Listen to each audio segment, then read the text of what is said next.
కొద్ది నిమిషాలు ఈరోజు మనము దేవుని వాక్యాన్ని ధ్యానిద్దాము. ఈ లోకంలో మనకి అనేక రకమైన కోరికలు ఉంటాయి. కొంతమందికి మంచి జీతం సంపాదించాలని, మరి కొంతమందికి మంచిగా లైఫ్లో సెటిల్ అవ్వాలని, ఇంకొంతమందికి ఉంటుంది ఖచ్చితంగా నేను ఒక గవర్నమెంట్ జాబ్ తెచ్చుకోవాలి, ఖచ్చితంగా నేను ఒక అదర్ స్టేట్కి వెళ్ళిపోవాలి, లేదా అదర్ కంట్రీస్కి వెళ్ళి నేను సెటిల్ అవ్వాలి. ఇలా అనేక రకమైన కోరికలు ఉంటాయి. అవి చాలా మంచివే. కోరికలు లేకుండా ఏ మనిషికి కూడా ఉండదు. అయితే వాక్యానుసారమైన కోరికలు కొన్ని ఉంటాయంట. ఆ కోరికలు మనకి ఎలా కోరుకోవాలి అనేది మనకి తెలియదు. అయితే దేవుని వాక్యం సెలవిస్తుంది, నేనే వారికి కోరికలు ఏం కోరుకోవాలో నేను చెప్తాను అని చెప్పి. ఒకసారి వాక్యం చూద్దాం. చూడండి, కీర్తనల గ్రంథము 25వ అధ్యాయం, కీర్తనల గ్రంథం 25వ అధ్యాయం 12వ వచనం కనుక మనం చూసినట్లయితే, యెహోవా యందు భయభక్తులు గలవాడెవడో వాడు కోరుకొనవలసిన మార్గమును ఆయన వానికి బోధించును. ఈ లోకంలో మనకున్నటువంటి కోరికల్లో అనేక సార్లు మన తల్లిదండ్రులు చెప్తారు, అరే నీవు మంచిగా డాక్టర్ అవ్వాలి, ఈ కోరిక నువ్వు కోరుకో అని చెప్తారు. ఇంకొంతమంది చెప్తారు, ఇదిగో నువ్వు ఇలా బ్రతికేవనుకో నీ జీవితం బాగుపడిద్ది, నువ్వు చాలా బాగుంటావు, నువ్వు చాలా ఆనందిస్తావు, కాబట్టి మంచి మొగుడు రావాలని కోరుకో, మంచి భార్య రావాలని కోరుకో, ఇదిగో నీకు కూతురు పుట్టాలని కోరుకో, ఇదిగో నీకు కొడుకు పుట్టాలని కోరుకో. ఇలాంటి కోరికలు చెప్తూ ఉంటారనమాట. తల్లిదండ్రులు కావచ్చు, మన స్నేహితులు కావచ్చు, బంధుమిత్రులు కావచ్చు, ఇలా అనేక మంది అనేక రకాలుగా మనకి చెప్తూ ఉంటారు. అయితే దేవుని వాక్యం ఏం సెలవిస్తుందంటే, దేవుని యందు భయభక్తులు గలవారికి ఆయన చెప్తాడంట ఏం కోరికలు కోరుకోవాలో, ఏ మార్గంలో నీవు నడవాలో ఆయనే తెలియజేస్తారంట. మరి మనందరం కూడా చెప్పుకుంటాం కదా, నేను క్రైస్తవునండి, నేను పుట్టుకతో క్రైస్తవుని తెలుసా మీకు, నేను రక్షించబడి ఇన్ని సంవత్సరాలు అవుతుంది తెలుసా మీకు అని ఇలాగ గొప్పలు చెప్పుకుంటూ ఉంటాం కదా. అయితే క్రైస్తవులమైనటువంటి మనము ఏం కోరుకోవాలి? ఆ కోరికలు నిజంగానే కోరుకుంటున్నామా, లేకపోతే ఆ కోరికలు కాకుండా ఇంకేదైనా కోరుకుంటున్నామా అని కనుక మనం చూసినట్లయితే, మొదటిగా ఒక క్రైస్తవుడు ఏం కోరుకోవాలి, లేదా ఒక వ్యక్తి అసలు ఏం కోరుకోవాలి అని దేవుని వాక్యం సెలవిస్తుంది అని కనుక మనం చూసినట్లయితే, ద్వితీయోపదేశ కాండము 30వ అధ్యాయం 20వ వచనం, నీ పితరులైన అబ్రహాము, ఇస్సాకు, యాకోబులకు ఆయన ప్రమాణము చేసిన దేశంలో మీరు నివసించినట్లు యెహోవాయే నీ ప్రాణమునకును నీ దీర్ఘాయుష్నకును మూలమై ఉన్నాడు. కాబట్టి నీవును నీ సంతానమును బ్రతుకుచు నీ ప్రాణమునకు మూలమైన నీ దేవుడైన యెహోవాను ప్రేమించి ఆయన వాక్యమును విని ఆయనను హత్తుకొనున్నట్లు జీవమును కోరుకొనుడి. ఏం కోరుకోవాలంట? జీవమును కోరుకోవాలంట. అక్కడ ఇశ్రాయేలు ప్రజలకు చెప్తున్నారు, ఈ లోకంలో అనేక రకమైన మార్గాలు ఉంటాయి, కానీ మీరేం కోరుకుంటారంటే నీ ప్రాణానికి మూలం ఆయనే, నీ దీర్ఘాయుష్నకు మూలం ఆయనే, నిన్ను సమృద్ధిలో నడిపించేది ఆయనే, నిన్ను ప్రతిక్షణం కాపాడేది ఆయనే. కాబట్టి నువ్వేం చేస్తావు అంటే, నీవు బ్రతుకున్నట్లుగా, నీ సంతానం బ్రతుకున్నట్లుగా, నీ తరతరాలు బ్రతుకున్నట్లుగా మీరు జీవమును కోరుకోండి. ఈ లోకంలో ఉన్నటువంటి వారు అనేక మంది జీవ మార్గాన్ని కోరుకోవట్లేదండి.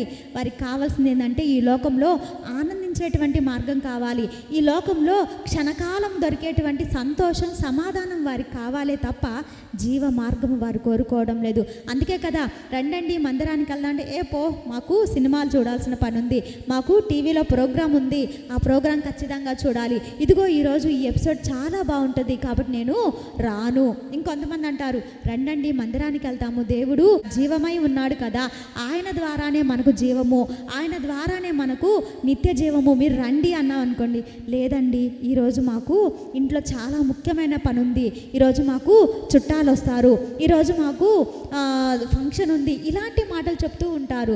అంతేకాదు కానీ ఇంకా చాలామంది ఏం చేస్తారంటే, ఈ జీవ మార్గాన్ని కోరుకోకుండా మరణ మార్గానికి దారి తీసేటువంటి డబ్బుని కోరుకుంటూ ఉంటారు, లోకాశలను కోరుకుంటూ ఉంటారు, క్షణకాలంలో దొరికేటువంటి వాటి కోసం పరుగులు పెడుతూ అలాంటి వాటిని కోరుకుంటూ ఉంటారు. అయితే దేవుని వాక్యం సెలవిస్తుంది, ప్రియ దేవుని బిడ్డ, జీవాన్ని కోరుకో అని చెప్పి. అయితే నీవు కోరుకుంటున్నావా? ఇశ్రాయేలు ప్రజలకి దేవుడు ఇదే చెప్పారండి. అయితే ఇర్మియా గ్రంథంలో వ్రాయబడి ఉంటుంది ఏమని అంటే, జీవజలపు ఊట అయిన నన్ను నీవు విడిచిపెట్టేశావు.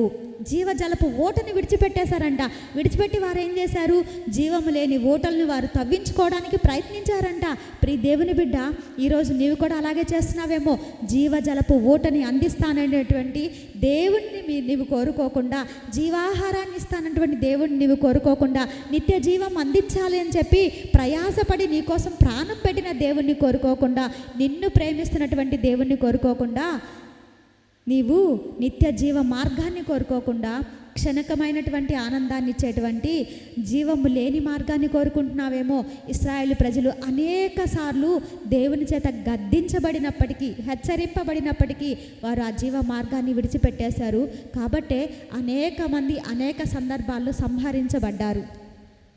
అరణ్యంలో సంహరించబడ్డారు, తెగులు చేత సంహరించబడ్డారు, వ్యభిచరిస్తూ సంహరించబడ్డారు, వారి కోరికల వలన సంహరించబడ్డారు. ఇలా అనేక పర్యాయాలు వారు సంహరించబడ్డారు. వారిలో నీవు నేను ఉండకుండా ఉండాలి అంటే మనం ఏం చేయాలంటే జీవమును కోరుకోవాలి. మరి కోరుకుంటున్నామా? ఈ లోకంలో ఆనందాన్ని నీవు కోరుకుంటున్నావా? ఈ లోకంలో దొరికేటువంటి వ్యక్తుల దగ్గర దొరికేటువంటి ఆనందాన్ని నీవు కోరుకుంటున్నావా? దేనిని కోరుకుంటున్నావు? జీవముని కోరుకుంటున్నప్పుడు మరి ఆ దేవునితో సహవాసం చేస్తున్నావా?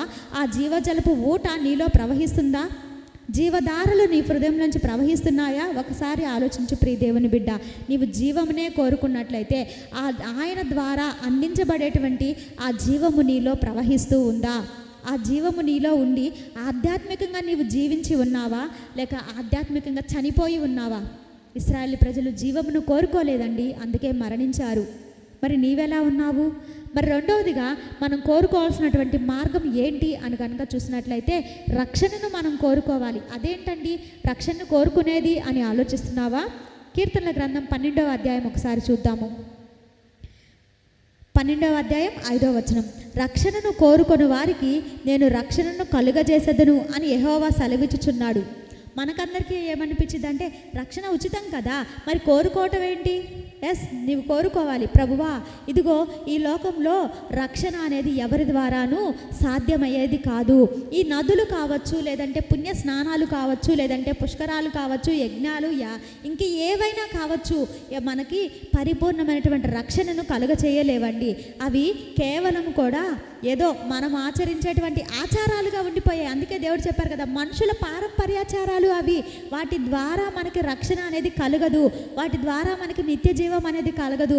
అయితే నా పాపములకు, సర్వలోకము చేసినటువంటి పాపమునకు ప్రాయశ్చిత్తము, లేదంటే పరిహారము, లేదంటే వాటన్నిటి నుంచి మనకి రక్షణ కావాలి అంటే నరకము నుంచి కావచ్చు, పాపం ద్వారా వచ్చినటువంటి మరణం నుంచి కావచ్చు, లేదంటే శాపం కావచ్చు, పితృల నుంచి కావచ్చు, లేక ఇంకా ఎవరి నుంచి కావచ్చు, మనకు వచ్చినటువంటి ఆ శాపము, ఇంకా పాపము, మరి ఏదైనా సరే అది తొలగిపోవాలి అంటే మనము రక్షణను కోరుకోవాలి. అందుకే కదా దేవుని వాక్యం సెలవిస్తుంది, దేవుడు మృతుల్లో నుండి లేచాడు అని మనము హృదయమందు విశ్వసించి నోటితో ఒప్పుకొని అలాంటి వారికే రక్షణ అనేది కలుగుతుంది. అయితే నీవు రక్షణ మార్గాన్ని కోరుకుంటున్నావా? ఎందుకండి ఇప్పుడే రక్షించబడ్డము, ఇప్పుడే మనం రక్షించబడితే, ఇప్పుడే బాప్తిసం తీసుకుంటే అమ్మో చాలా కష్టాలు వస్తాయంట, అవన్నీ మనం భరించలేము. చాలామంది ఇలా అనుకుంటారనమాట. అయ్యో ఇప్పుడే మనము బాప్తిసం తీసుకుంటే శ్రమలు వస్తాయి, ఇప్పుడే మనము మందిరంలోకి వెళ్ళిపోవడానికి నేనేమన్నా ఇంకా ముసలోడినా కాదు కదా, ఇంకా ఎంజాయ్ చేయాల్సింది చాలా ఉంది అని అనుకుంటూ ఉంటాము. అయితే నాదొక ప్రశ్న, నీవు ఇన్ని సంవత్సరాలు ఖచ్చితంగా బ్రతకగలవు అని గ్యారంటీ ఉందా? ఇన్ని సంవత్సరాలు నువ్వు చనిపోకుండా దీర్ఘాయుషుతోనూ, మంచి ఆరోగ్యముతోనూ, మంచిగా సౌకర్యవంతమైన జీవితంతోనూ బ్రతుకుతావు అని చెప్పడానికి గ్యారంటీ ఉందా? లేదు కదండి. ధనవంతుడు ఇలాగే అనుకున్నాడు. ఏం కోరుకున్నాడు? నా ప్రాణమా, తిను తాగు సుఖించు, హ్యాపీగా బ్రతుకు అనుకున్నాడు. కానీ అదే రాత్రి అంట ఏమయ్యాడు? అతని ప్రాణాన్ని కోరుకోవటం వలన అతను నరకంలోకి వెళ్ళిపోయాడు. ప్రియ దేవుని బిడ్డ, రక్షణ ఉచితమే, ఉచితంగా వస్తుంది కదా అని దాన్ని కాలదన్నేవే అనుకో, అదే రక్షణ లేకపోవటం వల్ల నీవు నరకానికి వెళ్ళాల్సి వస్తుంది. జాగ్రత్త. దేవుని వాక్యము నీతో మాట్లాడుతున్నప్పుడు, దేవుడు నీతో మాట్లాడుతున్నప్పుడు నీ బ్రతుకుని సరిచేసుకో. ఆయన నిత్యమైనటువంటి జీవము గలవాడని, ఆయనే నిజ దేవుడని, ఆయనే నిత్య దేవుడని గ్రహించి ఆయనను నీ హృదయమందు విశ్వసించి నోటితో ఒప్పుకొని నీ హృదయంలోకి చేర్చుకుంటావో అప్పుడు నీకు రక్షణ వస్తుందండి. జక్కయ్య ఏం చేశాడు? దేవుని కోసం పరుగులు పెట్టాడు, దేవుని చూడాలని కోరుకున్నాడు, దేవుడు తనతో ఉండాలని కోరుకున్నారు. ఎప్పుడైతే యేసుక్రీస్తు ప్రభువారు తన ఇంటిలోకి వచ్చాడో అప్పుడు ఏమైంది? ఆ ఇంటికి రక్షణ వచ్చింది, అతని హృదయానికి రక్షణ వచ్చింది. దేవుడు లేకుండా నీ ఇంటికి, నీ హృదయానికి రక్షణ అనేది అసాధ్యము. కాబట్టి రక్షణను కోరుకుంటున్నావా? ఒకసారి ఆలోచించు. రక్షణను నిర్లక్ష్యం చేస్తున్నావా? ఒకవేళ నిర్లక్ష్యం చేసినట్లయితే దేవుడే చెప్తున్నారు, ఇంత గొప్ప రక్షణను మనం నిర్లక్ష్యము చేసిన ఎడల ఎలాగూ తప్పించుకోగలము. అవును, రక్షణ వాక్యం నీ యొద్దకి వచ్చినప్పుడు, దేవుడు నీతో మాట్లాడుతూ ఉన్నప్పుడు నీవు నిర్లక్ష్యం చేసినట్లయితే దాని నుండి నువ్వు తప్పించుకోలేవు. ప్రియ దేవుని బిడ్డ, జాగ్రత్త. మరి ఇంకేం కోరుకోవాలి? సత్య మార్గాన్ని కోరుకోవాలి. కీర్తనలు 119:30 సత్య మార్గమును నేను కోరుకొని ఉన్నాను, నీ న్యాయ విధులను నా ఎదుట పెట్టుకొని ఉన్నాను. ఏంటంట? సత్య మార్గాన్ని కోరుకున్నాడంట. ఎవరు ఈ కోరుకున్న వ్యక్తి అంటే దావీదు. దావీదు ఏవి పడితే అవి కోరుకోలేదండి. తనకి భార్య ఉన్నారు, బిడ్డలు ఉన్నారు, అన్నీ ఉన్నాయి. కానీ తను అన్నిటినీ విడిచిపెట్టి ఏం కోరుకున్నాడంటే సత్య మార్గాన్ని కోరుకున్నాడు. అందుకే ఎడారిలో ఉన్నప్పుడు సైతము, గుహలలో ఉన్నప్పుడు సైతము తను అంటున్నాడు, దేవా నా హృదయము ఎలా ఉందంటే నీ కోసము తృష్ణగొని ఉంది, నేను దప్పిగొని ఉన్నాను. ఎంతగా అంటే నేను నా ప్రాణం సొమ్మసిల్లిపోతుంది నీ మందిరాన్ని చూడాలి అని చెప్పి, నీ ప్రసన్నతని చూడాలి అని చెప్పి, నీతో జీవించాలని చెప్పి నేను కోరుకుంటున్నానయ్యా. దావీదుకి తెలుసండి, ఆయన మాత్రమే సత్యమైనటువంటి దేవుడు అని, ఆయన ద్వారా నడిచేటువంటి ఆ మార్గమే సత్య మార్గం అని. ఎందుకంటే దేవుని వాక్యం సెలవిస్తుంది కదా, నేనే మార్గము, సత్యము, జీవము అని. అవును, ఈ లోకంలో అనేక మార్గాలు ఉన్నాయి. దుష్ట మార్గం ఉంది, వక్ర మార్గం ఉంది, లేదంటే చెరిపి వేసుకున్నటువంటి మార్గాలు ఉన్నాయి, లోకానుసారమైనటువంటి మార్గాలు ఉన్నాయి, మూర్ఖపు మార్గాలు ఉన్నాయి. ఇలా అనేక రకమైనటువంటి మార్గాలు ఉన్నాయి. కానీ నిన్ను పరమందుకు చేర్చేటువంటి మార్గము ఒకే ఒక మార్గము, ఆ మార్గమే సత్య మార్గము. దేవుని వాక్యం సెలవిస్తుంది, యేసే మార్గము, సత్యము అని. ఆయనే సత్యము. ఆ మార్గాన్ని నీవు కోరుకుంటున్నావా? ఆ మార్గాన్ని కోరుకొని ఆ సత్యమైనటువంటి జీవితాన్ని నీవు జీవిస్తూ ఉంటున్నావా? ఆ న్యాయమైన జీవితాన్ని నీవు జీవిస్తూ ఉంటున్నావా? ఆ మార్గాన్ని కోరుకొని ఆయన వాక్యానుసారంగా నీవు జీవిస్తున్నావా? ఆలోచించు ప్రియ దేవుని బిడ్డ. సౌలు కూడా ఇదే రాజుగా ఏర్పాటు చేయబడినటువంటి వ్యక్తే, కానీ అతను అసత్యమైనటువంటి మార్గాన్ని కోరుకున్నాడు. అందుకే దేవుడు మధ్యలోనే అతన్ని తృణీకరించేశాడు, విడిచిపెట్టేశాడు. కానీ దావీదు గురించి మాత్రం నేను కోరుకున్నటువంటి అతను ఇతనే అంటున్నాడు. ఎందుకు దేవుడు దావీదును కోరుకున్నాడంటే, దావీదు రాజును కోరుకోలేదు, సింహాసనాన్ని కోరుకోలేదు, లేదంటే ఇహలోకపరమైనటువంటి వెండి బంగారాలను, ఆస్తిపాస్తులను, ధనాన్ని, ఇంకా ఏది కోరుకోలేదు. తను కోరుకుంది దేవుని ప్రసన్నతను చూడాలి అని, తను కోరుకుంది దేవుని మార్గంలో నడవాలి అని, తను కోరుకుంది దేవునితో జీవించాలని, తను కోరుకుంది దేవుణ్ణే చూడాలి అని చెప్పి ఇటువంటి మార్గాన్ని కోరుకున్నాడు. కాబట్టే దేవుడు దావీదును కోరుకున్నాడు. అయితే ఈరోజు నా కోరికలు ఎలా ఉంటున్నాయి? దేవుణ్ణి చూడాలి, దేవుని మందిరంలో జీవించాలి, యెహోవా ప్రసన్నతను నేను కనుగొనాలి, నా జీవితకాలం అంతా నేను దేవుని సన్నిధిలో నేను బ్రతకాలి, నా కుటుంబం బ్రతకాలి. ఇటువంటి కోరికలు మనకేమన్నా ఉన్నాయా? ఎంతసేపటికి ఏం తినాలి, ఏం తాగాలి, ఏం ధరించాలి, ఏం ఎత్తిపెట్టాలి, ఎలా సంపాదించాలి, ఇటువంటి మార్గాల్ని మనం కోరుకుంటూ ఇటువంటి వాటి కోసం మనం ప్రయాసపడుతున్నామా? ఆలోచించండి ప్రియ దేవుని బిడ్డలారా. సత్య మార్గాన్ని కోరుకుంటున్నావా? దేవుని వాక్యమే సత్యము, యేసుక్రీస్తు ప్రభువే సత్యము. ఆ మార్గాన్ని నీవు కోరుకుంటున్నావా? లేకపోతే వక్ర మార్గాన్ని నీవు కోరుకుంటున్నావా? ఏం కోరుకుంటున్నావు? అదే రీతిగా ఇంకేం కోరుకోవాలి అంటే దేవుని ఉపదేశములను కోరుకోవాలి. 119వ కీర్తన 173వ వచనం కనుక మనం చూసినట్లయితే, నేను నీ ఉపదేశములను కోరుకొని ఉన్నాను, నీ చెయ్యి నాకు సహాయమగునుగాక. ఇదే దావీదు చెప్తున్నాడు. అయ్యా, నేను ఎవరి ఉపదేశాలను కోరుకోవడం లేదు. ఎందుకంటే ఈ లోకంలో ఉన్నటువంటి మనుషులు నాకు ఉపదేశం చేస్తే వారి ద్వారా నేను తప్పు మార్గంలోకి వెళ్ళిపోవచ్చు. అందుకే ప్రియ దేవుని బిడ్డలారా, మీరు ఎప్పుడైనా గమనించినట్లయితే దావీదు ఒక స్థలానికి వెళ్ళాలి అంటే, ఏదైనా సౌలు తరుముతూ ఉన్నప్పుడు తను దాక్కోవాలి అంటే ఎక్కడ దాక్కోవాలి? ఏ గుహ అయితే బాగుంటుంది అని ఎవరైనా అడిగారా మనుషుల్ని? లేదు. యెహోవా యొద్ద విచారణ చేసి. దావీదు జీవితంలో అనేక పర్యాయాలు మనం చదివికున్నట్లయితే సమూయేలు మొదటి గ్రంథము, 2వ గ్రంథము, దినవృత్తాంతములు, ఇలా అనేకమైన చోట్ల వ్రాయబడిన మాట ఏంటంటే, దావీదు యెహోవా యొద్ద విచారణ చేయగా యెహోవా యెహోవా యొద్ద విచారణ చేసి ఇలాగే ఉంటుంది. తను ఏం చేశాడంటే నేను ఎటు పోవాలి, ఏం చేయాలి, ఎలా బ్రతకాలి, ఎలా ఉండాలి, ప్రతిదీ కూడా దేవుని దగ్గర నేర్చుకున్నాడండి. దేవుని ఉపదేశాన్ని తను కోరుకున్నాడు. ఎందుకు అంటే ఆయన ఉపదేశమే మనకి సరైన మార్గంలో మనల్ని నడిపిస్తుంది. అందుకే కదా దేవుని వాక్యం సెలవిస్తుంది, నేను నీకు ఉపదేశం చేసేదను, నీవు నడవవలసిన మార్గము నేను నీకు బోధించదను. నువ్వు నా మాట విన్నావనుకో నీ క్షేమము నది వలె విస్తరిస్తుంది, ప్రవహిస్తుంది. నేను నీ సంతానాన్ని విస్తరింపజేస్తాను అని యెషయా గ్రంథంలో ఉంటుంది. అనేక పర్యాయాలు నేను నీకు ఉపదేశం చేస్తాను, నీవు నడవలసిన మార్గాన్ని నీకు బోధిస్తాను అని దేవుడు చెప్తుంటే మనం ఏం చేస్తామంటే మనుషుల్ని ఆశ్రయిస్తాం. ఒక సమస్య వచ్చిందనుకోండి, ఏం చేయమంటావు? ఎవరి దగ్గరికి వెళ్తే మంచిదంటావు? ఒక ఇబ్బంది ఎదురైంది అనుకోండి, ఎలా ప్రవర్తించాలంటావు అంటూ మనం మనుషుల సలహాలని ఆశ్రయిస్తూ ఉంటాము, మనుషుల యొద్దకు వెళ్ళిపోతూ ఉంటాము. వారు చేసేటువంటి ఉపదేశాలను మనం విని వారి ద్వారా మన కుటుంబాలని, మన జీవితాలని కట్టుకోవాలనుకుంటాము. మీకు అందరికీ తెలిసిన వ్యక్తే రెహబాము రాజు. ఏమయ్యాడండి?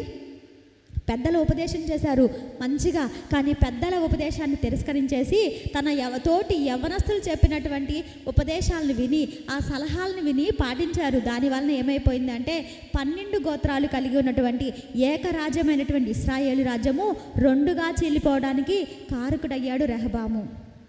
మరి అదే రీతిగా ఇంకా అనేక మంది రాజులు ఉన్నారు. ఆ రాజులు ఏం చేశారు అంటే దేవుడి ఉపదేశాన్ని వారు వినలేదండి.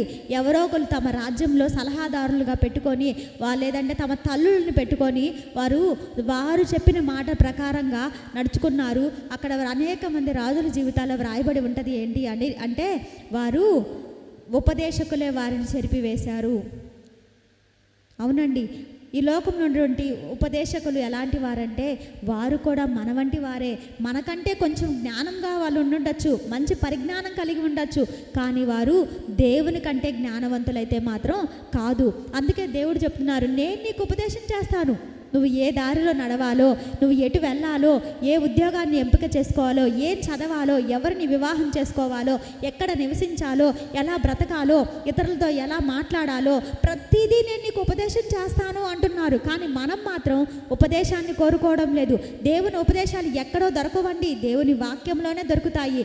దేవుని వాక్యం కనుక మనం చదివినట్లయితే ఈ లోకంలో ఎక్కడ ఎలా జీవించాలో, ఎలా ప్రవర్తించాలో, ఎలా నడుచుకోవాలో సమస్తాన్ని తల్లిదండ్రులు నేర్పించినటువంటివి కూడా బైబిల్లో మనకి పొందుపరిచాడు దేవుడు. అంతగా ఆయన మన ఎడల ప్రేమ కలిగి, అంతగా ఆయన మన ఎడల వాంఛ కలిగి, అంతగా ఆయన మన ఎడల వాత్సల్యపూర్ణుడై మనకి బోధిస్తూ ఉంటే మనం మాత్రం ఆయన మాటలను పట్టించుకోం. మనం మాత్రం బైబిల్ని చదవు, మనం మాత్రం దేవుని వాక్యాన్ని వినము. ఒకవేళ ఆదివారం మందిరానికి వచ్చి దేవుని మాటలు విన్నప్పటికీ కూడా అవి ఎట్లుంటాయంటే ఈ చెవులో నుంచి వచ్చి ఈ చెవుల నుంచి బయటికి వెళ్ళిపోయినట్టే ఉంటాయి. కాబట్టి ప్రియ దేవుని బిడ్డలారా, దేవుని వాక్యం సెలవిస్తుంది, దేవుని యందు భయభక్తులు గల వారెవడో వాడు కోరుకోవాల్సిన మార్గం ఏంటో ఆయన బోధిస్తాడని. మరి ఆయన బోధన చొప్పున నువ్వు నడుచుకుంటున్నావా? ఆయనే నీకు బోధిస్తున్నాడా? 4 రకాలు మనం చూసాము. మొదటిగా జీవాన్ని కోరుకోవాలి, రెండవదిగా రక్షణను కోరుకోవాలి, మూడవదిగా సత్య మార్గాన్ని కోరుకోవాలి, 4వదిగా దేవుని ఉపదేశాన్ని కోరుకోవాలి. అయితే ఈ 4 కోరుకునేవారిగా మనం ఉన్నామా? లేకపోతే ఇస్కరియోతు యూదా వలె డబ్బును కోరుకుంటున్నామా? గెహజీ వలె వెండి బంగారాలను కోరుకుంటున్నామా? ఏశావు వలె ఒక్కపూట ఆహారాన్ని కోరుకుంటున్నామా? ఏమి కోరుకుంటున్నావు? నీ కోరికలు ఏంటి? ఒకసారి ఆలోచించు. తుచ్చమైన కోరికలు నీ జీవితాన్ని నాశనం చేస్తాయి.